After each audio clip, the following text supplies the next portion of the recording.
Lori Raymond, a member of the Midwifery Program's class of 2026, and I have the immense honor of welcoming you all to our white coat ceremony.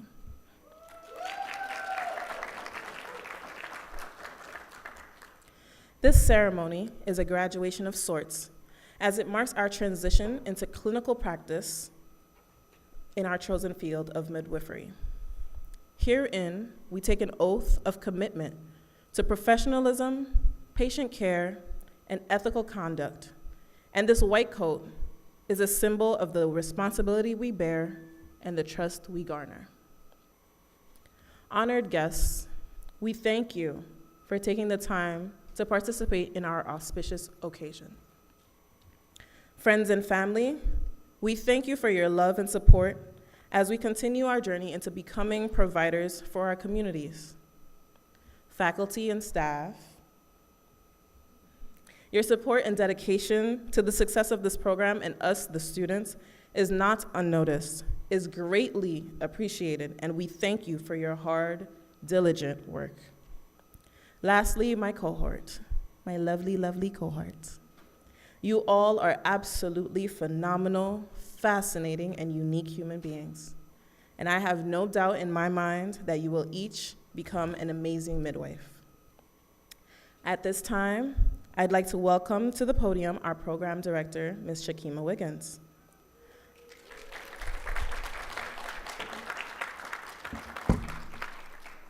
Affectionately called Shakima by all who know her, she is a graduate of the Downstate Midwifery Program herself. Hailing from a background of public health, research, and nonprofit work, Ms. Wiggins is not only our director, but a professor and mentor as well. While continuing her own journey of academic and professional growth, she prides herself in continuing to be a strategist that considers the student experience as she helps prepare us, the future generation of midwives, to holistically approach the complexity of this work. So without further ado, Ms. Shakima Wiggins. Thank you, everyone. I'm so glad to see family and friends here with us tonight to celebrate our students. So I'm just gonna take a moment to address you guys. And I wanna start off by saying I'm in awe of you, really. And you know we have a special connection, all of you.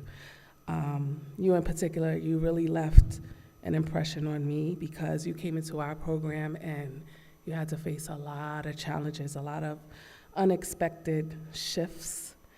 And, you know, you all stayed seated and you buckled in. And I'm really appreciative of that. And I wanted to take tonight to say thank you for allowing myself and allowing the faculty to join you on this journey into your education. I'm thinking back to the unexpected phone calls and the updates and all of the many calls to IT, and you all have just really embraced this moment in time. So I wanted to say to you all, with the many firsts that you have experienced, there'll be many more firsts to come. And I'm thinking about the first time you'll measure bellies and the first time you'll throw stitches. We're gonna be there too, and we're seated, and we're strapping in to be with you, and we're gonna cheer you on until you reach this finish line. I think that winning is not foreign to you all. I know you've been kicking distractions out of your way and hindrances out of your way, and you have really been pushing minute by minute and day by day, and none of this is lost on me. So I admonish you to keep going. Don't stop, don't back up. Reproductive justice is waiting on you. Families are waiting on you. Babies are waiting on you. I know that you have what it takes, and I encourage you to just remain seated, stay locked in. We have your back, and we are rooting for you. I'm gonna take this moment now to invite the Dean of the School of Health Professions to come up and give remarks. Everybody, ladies and gentlemen, Dr. Alan Lewis.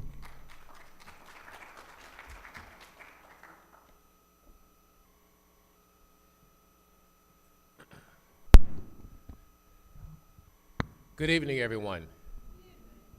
My name is Alan Lewis, and as Professor Wiggins said, I'm the Dean of the School of Health Professions.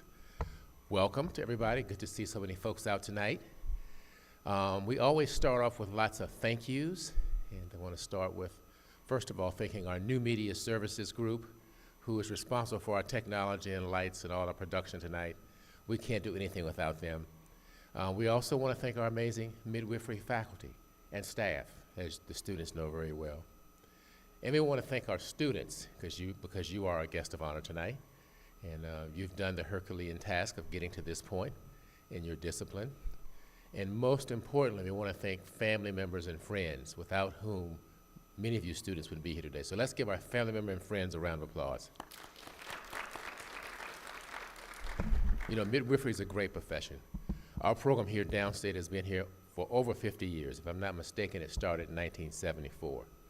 And I'm willing to venture that some of our midwives who are being honored tonight were not even born in 1974. So it's been around for a while. It's been a long tradition that's been held in high regard and high esteem. You know, midwifery is a great profession. We know that the scope of practice in this country is pretty broad. Midwives not only deal with birthing issues, they also deal with primary care for women's health. You know, over in Europe, midwifery is a little more well known because people know more about it. It's a little more visible, but their scope of practice is a little narrower. They just primarily do birthing. In this country, we're still waving the flag and the banner to try to make sure it becomes more well known what midwives do. So we still have some work to do. But this occasion tonight is designed to really focus in on what these amazing students have done in reaching that critical point in their educational process where they're beginning to wind down or are winding down that didactic, which is the classroom-based experience, and are moving to their clinical experience. That's when the fun starts. That's when you really begin to function as a midwife. White coat ceremonies have been around for quite a while. Not that long, though. 1993, I think, is when the first one started. Over in Columbia University, just across town. And many health professions do use white coat ceremonies as a rite of passage to signify the change from didactic learning or classroom learning to clinical learning. Although physicians are a little odd, they give the white coat right at the beginning of the process of coming into medical school. But we know tonight we're honoring these amazing students because they have really done a great job, and they are at the point of moving out to their clinical placements. And that is the last phase before they move into finishing the program and going out and spreading their wings and being full-fledged midwives. So we urge you that as you go forward to really think about everything that you already know. You're well prepared. Your amazing faculty has gotten you really ready in terms of ethical principles, concepts of midwifery, understanding the role of culture in providing services. There are lots of things that you already know. Now is your time to go out and sort of spread your wings and test your knowledge and take some small risks, not too many big risks, but some small risks as you begin to learn. That's the only way you learn, is to try things out in the real context. So with that, I'm going to say congratulations, students. Happy to be here, to be a part of this occasion. We're expecting great things from you to carry on our great downstate tradition of over 50 years of having been in the business of training midwives, and glad your families are here, and congratulations, and let's get going.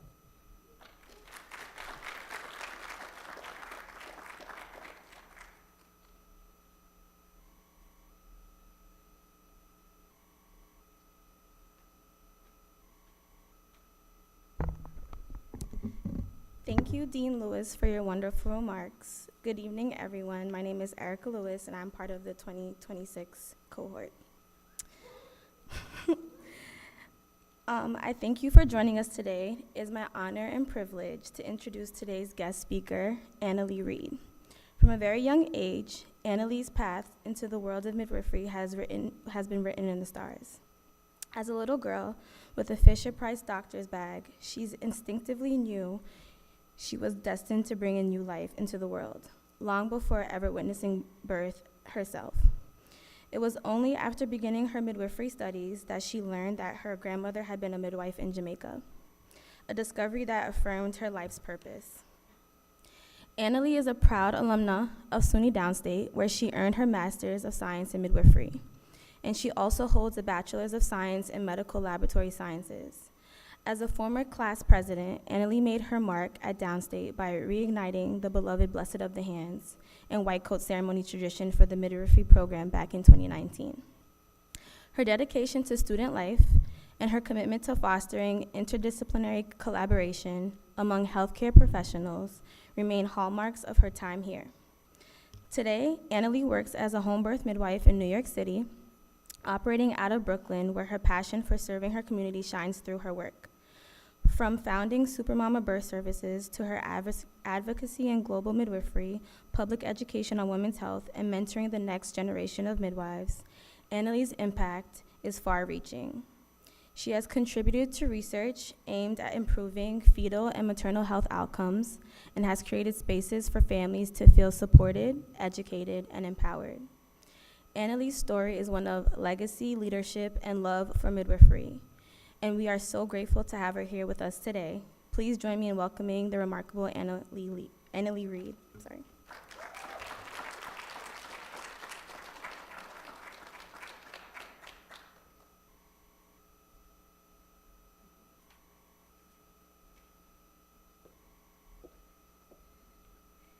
Good evening, everyone.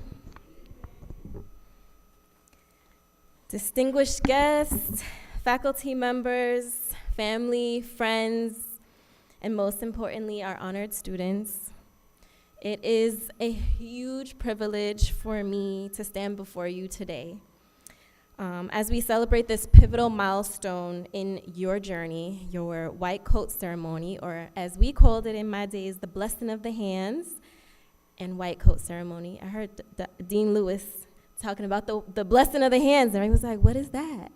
Well, the blessing of the hands was our collaboration of the older tradition of blessing the hands of the midwife as she walked into her journey, because our hands are the things that we use to guide life into the world, and the tradition of the white coat ceremony, which was developed by, as he said, the Columbia School. And so, as Erica said, 7 years ago, I redreamed that moment for the midwifery department here.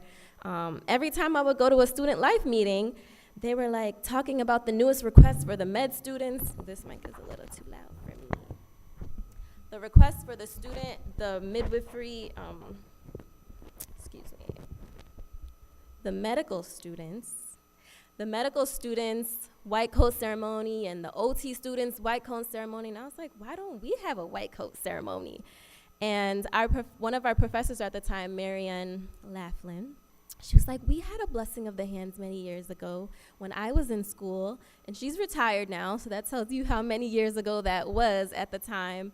And I was like, okay, let's do that as a combination so that, there's no confusion when we ask the school for funds and reserve spaces and ask Dean Lewis to help us with this program. And we were able to get that reestablished for the midwifery program. And for me at the time, my goal as a class president was always or just as a student midwife, was to have the word midwife seen more often, heard more often. If it popped up on the student event calendar, medical students would be like, oh, the midwives are having an event. We didn't even know that there was midwifery school here. Or, as small as the environmental support staff coming and saying, yeah, the midwives are having an event. That was big to me. And I'm just here reminiscing at this moment. But I really thank you for the opportunity to be here. Reliving that moment for myself is really special, and also to give you guys some guidance as you walk into the next part of your journey.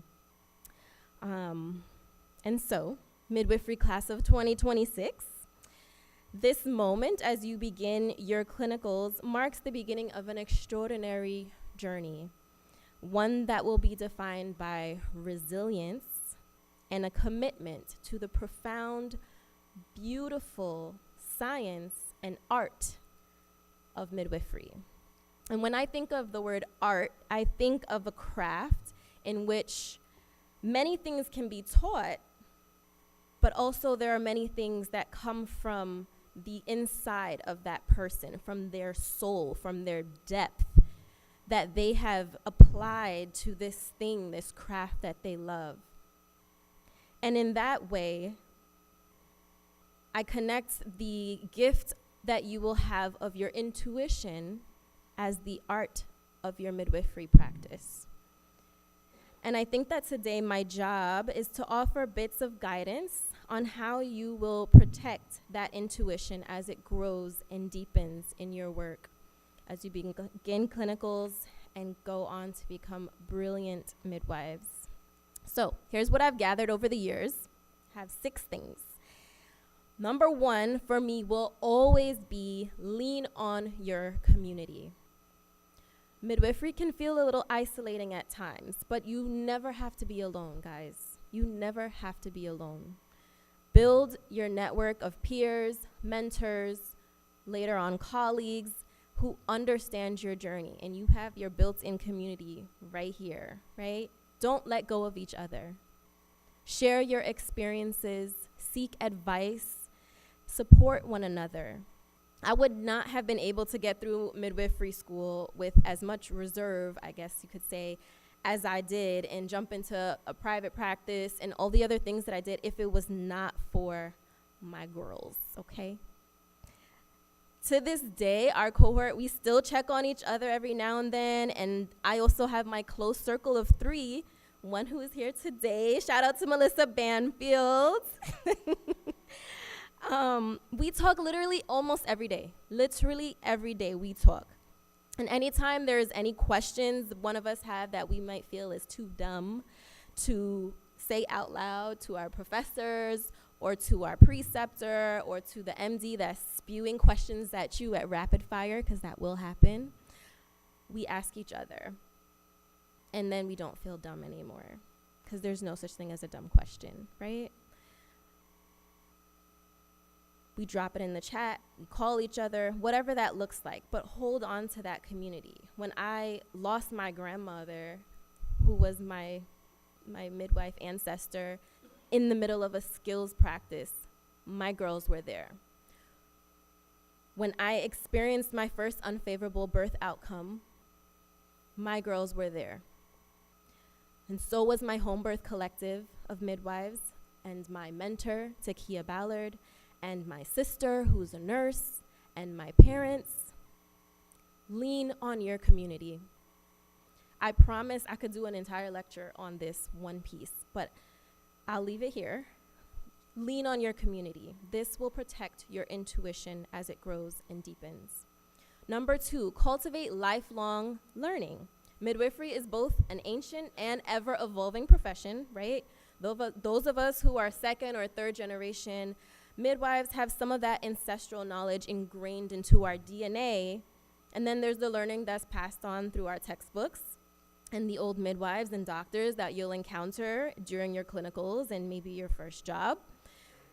The best midwives are the ones that are continuously seeking to expand their knowledge, and that really goes for any profession. Be curious about everything. That old Haitian doctor that's giving you unsolicited lectures about anaerobic and aerobic bacteria management, listen to him. The Russian midwife that's telling you to do an enema for that GBS patient, and you're like rolling your eyes because who does pre-labor enemas really anymore anyways? Listen to her. Have your notebook with you everywhere that you go. Attend grand rounds as often as you can, even if you can only stay for 10 minutes at the front end or the back end. Increase your learning. And if you have a preceptor that's willing to debrief with you after every birth, lock in that 7 minutes if you can. Follow her back to the locker even at the end of your shift, and even if it's gonna make you 10 minutes late for your bus, get that debrief and get your learning, because it's going to be invaluable for you. This will protect your intuition as it grows and deepens. Number 3, embrace the human connection. Technology and protocols in this here 2025, as we know, has become such a thing, and no one can ever take away the care that we provide as midwives. But we do see that there are things that are creeping in more and more, like more telehealth visits and just throwing protocols in their emails instead of having one-on-one conversations. And sometimes those are appropriate, but also remember that sometimes that human connection is necessary.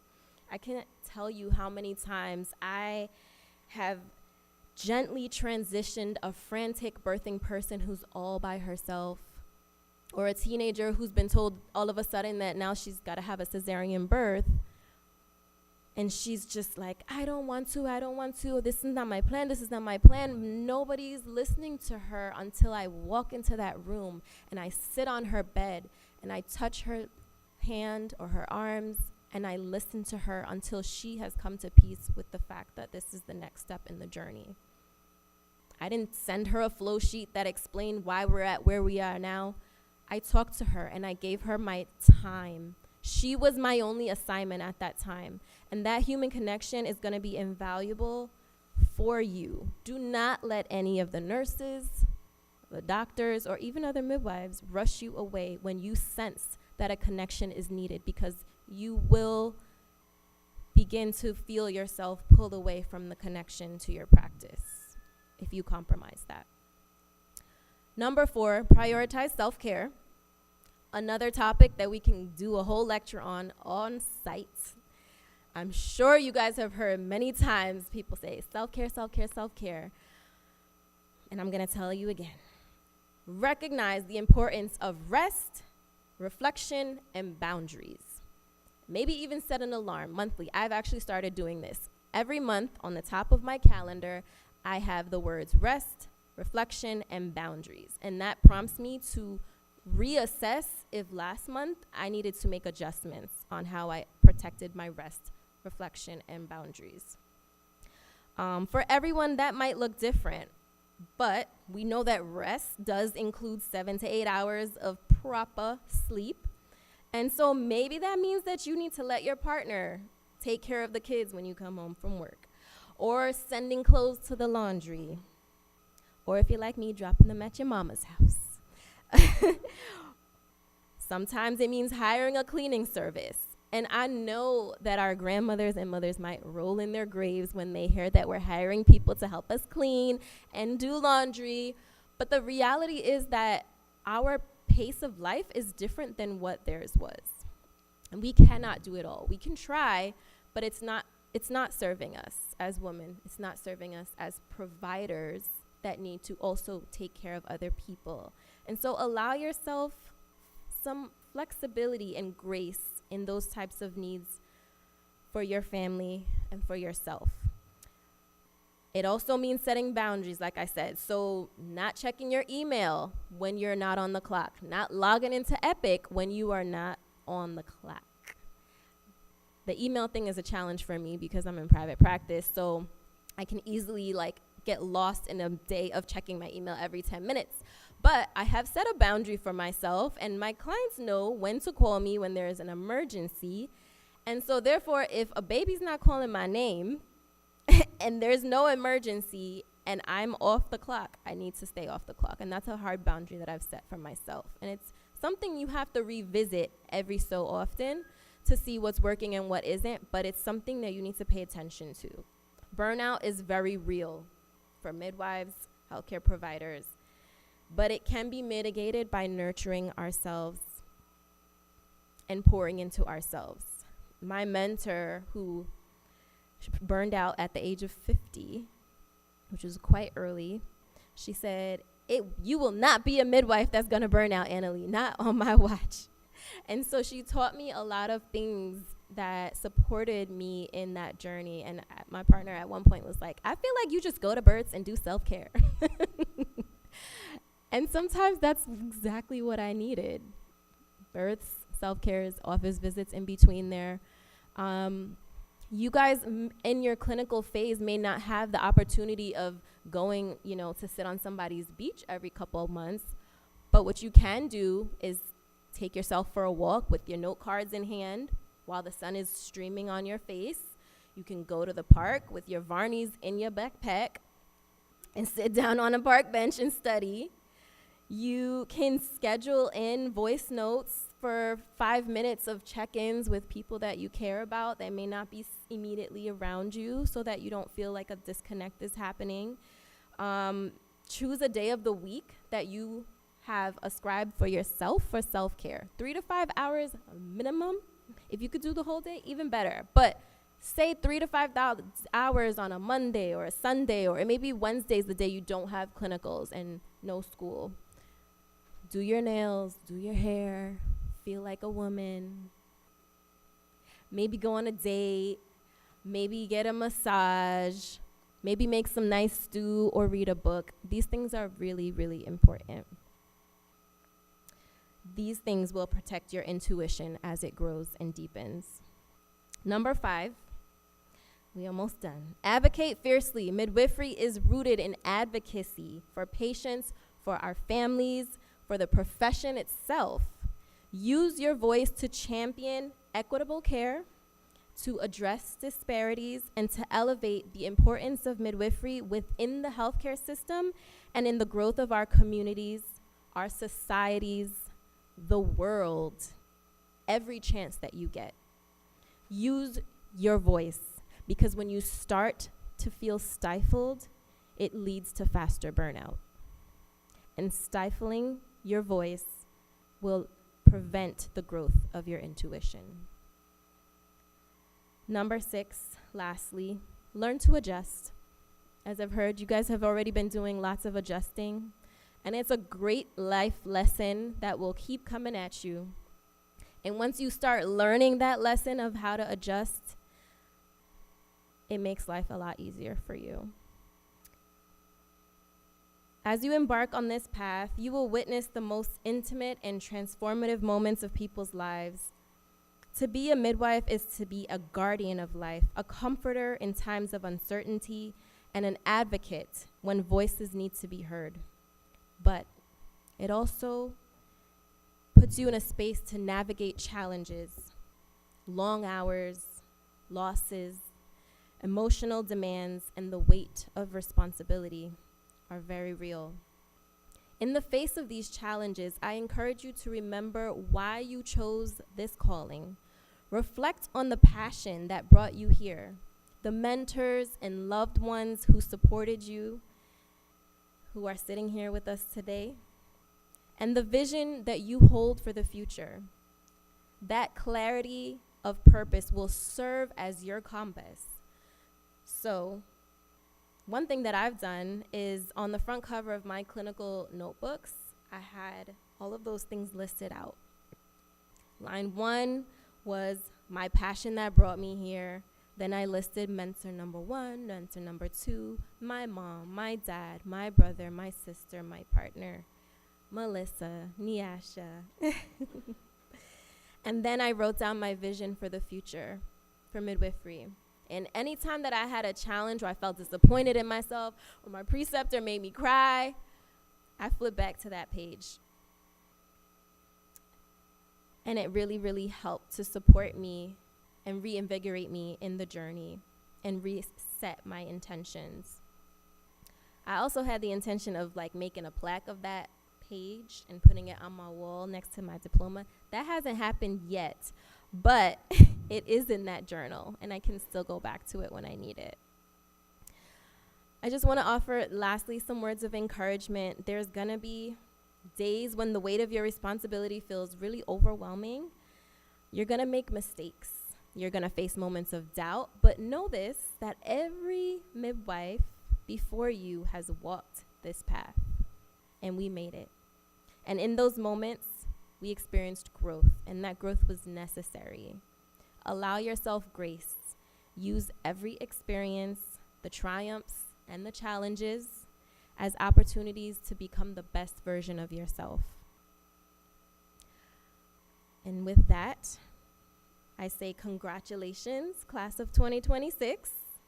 The journey ahead will not be easy, as I have been saying, but you will be profoundly rewarded. You have chosen a path that changes lives, and in doing so, you will change the world. Wear your white coats with pride, walk forward with purpose, and always remember the incredible power of your work. Thank you, and congratulations once again.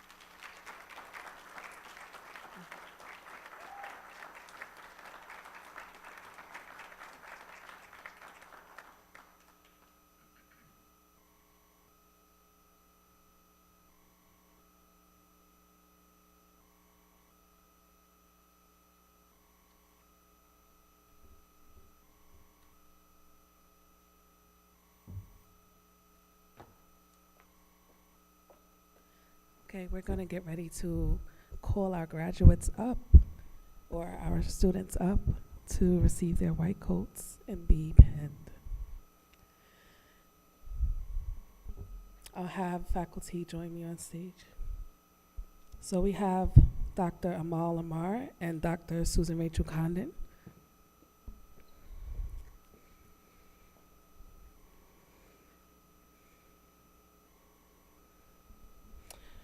Okay, so our first student is Madison Del Toro. Let's give her a hand. And now we have Brianna Hagwood White. We have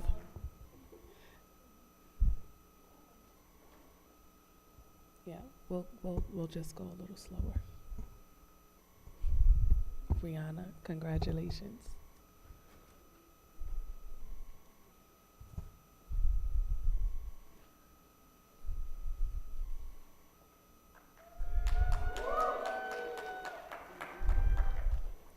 Next, we have Jennifer King.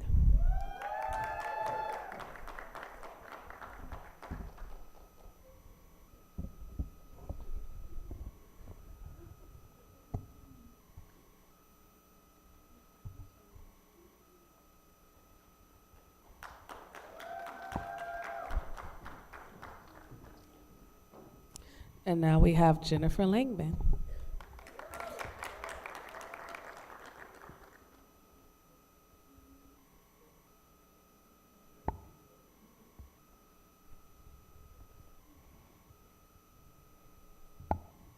Next, we have Erica Lewis.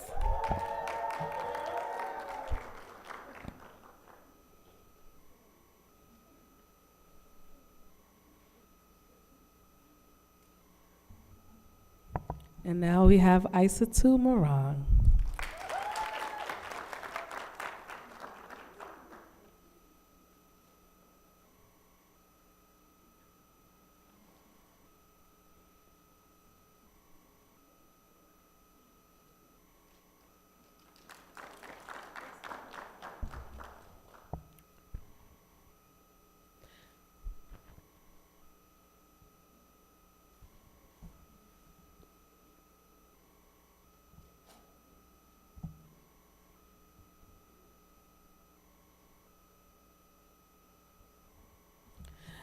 Next, we have Lindsay Plant.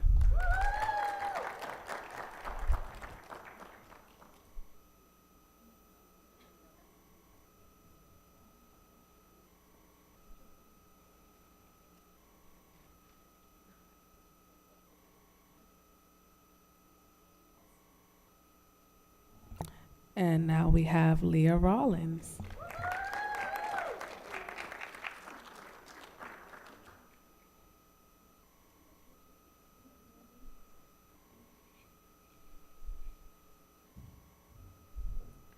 And last but certainly not least, Miss Laura Raymond.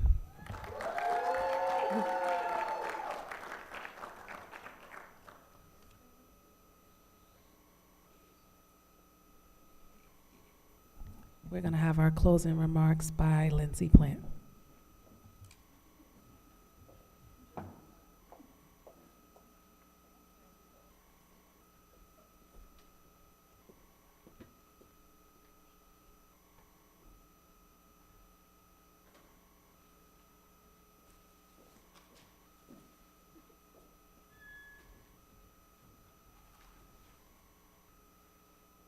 I'm the closer, so it's almost snack time. We wanted to wrap up echoing the same sentiments you've heard today, a brief thank you. There will be days, definitely ahead, where we are juggling clinical schedules and knee-deep in flashcards, where we forget to tell you how grateful we are, but we are. We want to thank our program faculty once again for their continued teaching and mentorship as we enter this vocation at a particularly crazy time in a particularly uncertain world. We're grateful to all the family and friends who are here today and those joining us from afar for your invaluable support and continued belief in us. We also want to give a special thank you to Ms. Nyoka Turnbull, our program administrator and Girl Friday.